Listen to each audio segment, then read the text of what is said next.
माणसाने जीवन जगावं कसं, माणसाने वागावं कसं, हे आम्हाला प्रत्येकाला प्रभू रामचंद्राच्या कथेमधून शिकायला भेटतं पहा. म्हणून ती कथा जीवनामध्ये एकदा तरी ऐकली पाहिजे. मग तुम्ही म्हणता महाराज आम्ही तर ही कथा फार वेळ ऐकलेली, आम्हाला माहित आहे ही कथा.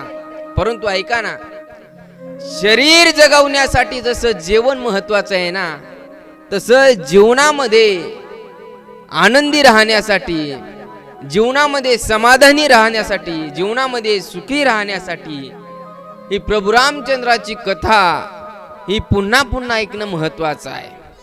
ही कथा आम्हाला प्रत्येक घरामध्ये वागायचं कसं ही शिकवणारी कथा आहे. भावाने भावाशी कसं वागायचं. आजकाल बरेच भावाभावामध्ये भांडणं होतात, कोर्टापर्यंत जातात. एका आईच्या उदरामधून आलेले लेकरं कोर्टापर्यंत जातात. परंतु ऐका ना, सावत्र भाऊ आहेत तरी सुद्धा एकमेकावर नितांत प्रेम आहे, जीवापाड प्रेम आहे. अहो प्रभू रामचंद्र वनवासाला निघाले, परंतु त्यांच्या बरोबर लक्ष्मण सुद्धा स्वतःची बायको सोडून प्रभू रामचंद्रासोबत निघाला. का तर भावावरचं प्रेम आहे ते. सीतामाईकडून प्रत्येक स्त्रीने शिकलं पाहिजे की पतीवर पत्नीचं किती प्रेम असावं. दशरथ राजाची सून आहे, साक्षात भगवंताची जगाच्या मालकाची पत्नी आहे, बायको आहे. बिना चपलाची अनवाणी पायानं 14 वर्ष वनवासाला जावं लागलं, तरी सुद्धा स्वतःच्या पतीसोबत वनवासाला गेली. एका शब्दाने फिरून बोलली नाही, एका शब्दाने कसल्याही प्रकारची तक्रार सीता मातेची त्या ठिकाणी नाहीये. पहा आजकाल आमच्या पोरींना थोडाही सासरला त्रास झाला तर लगेच माहेरला फोन करतात की मला असा असा त्रास होतोय, माझा छळ होतोय, माझा हे होतंय, माझं ते होतंय. आणि घरूनही आई फार छान छान सल्ले देतात त्यांना.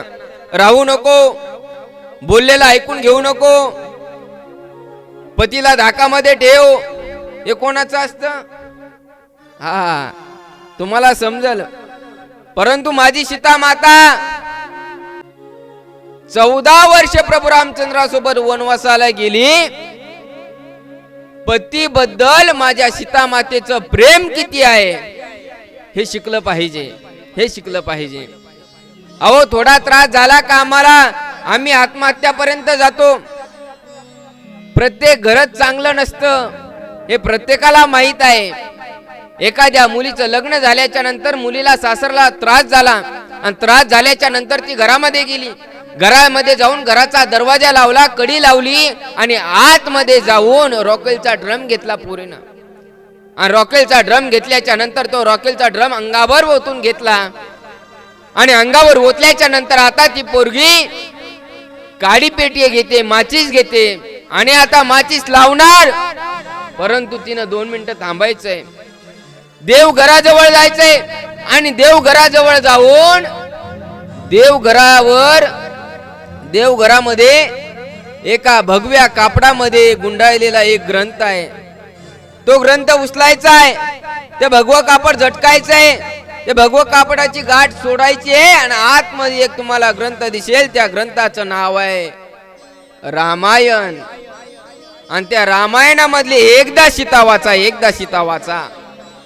त्या रामायणामधली पोरींनो तुम्ही जर एकदा सीता वाचली ना, तुम्ही सासरला गेल्याच्या नंतर कधी दुःखी राहू शकत नाही, नेहमी समाधानी, नेहमी सुखी राहू शकता.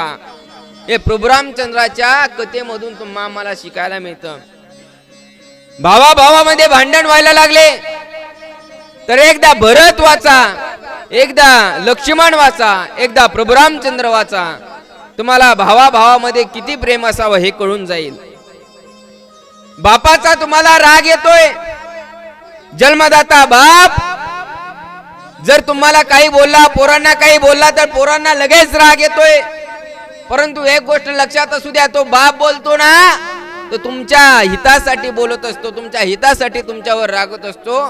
परंतु तरी सुद्धा बापाचा जर तुम्हाला राग आला ना तर एकदा प्रभू रामचंद्राची कथा ऐका, प्रभू रामचंद्राची कथा वाचा, मग तुम्हाला कळेल की स्वतःच्या बापाची इच्छा आहे की मी वनवासाला जावं, म्हणून 14 वर्ष प्रभू रामचंद्र जगाचा बाप असताना देखील वनवासाला गेले. एका शब्दानेही माग बापाला बोलले नाहीत. मग तुम्हाला कळतं की बापासोबत पोरानं राहावं कसं, बापानं पोरासोबत राहावं कसं. ही कथा धर्म शिकवणारी कथा आहे. आम्हाला धर्म सांगते, आमचा हिंदू धर्मामध्ये कसं राहावं, कसं वागावं, कसं जगावं, ही शिकवणारी कथा म्हणजे रामकथा आहे.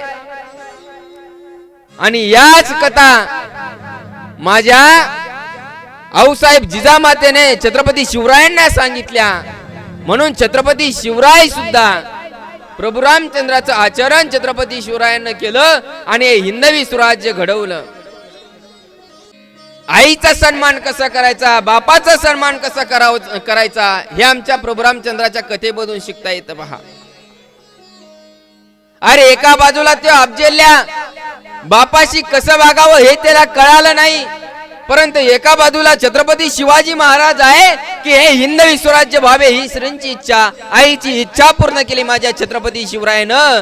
का तर माझ्या माँसाहेब जिजाऊंनी प्रभू रामचंद्राचं चरित्र माझ्या छत्रपती शिवरायांना सांगितलं होतं, शिकवलं होतं. म्हणून धर्म शिकवणारी कथा ही प्रभू रामचंद्राची कथा आहे.